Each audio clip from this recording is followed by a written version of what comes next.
Makapunta sa kapitbahay, mangungutang ng bigas. Walang maisaing.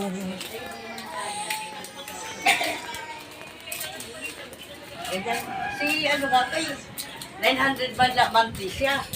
Pero natatakot na mabiglang 3,000 na. Hello, madam. Ay, Ayun. Bakit? mangungutang akong bigas dito. Ibubulgan mo pa ha? Okay lang. Madam, pautang naman ng 1 kilong bigas. Bakit? Wala ko pong saing.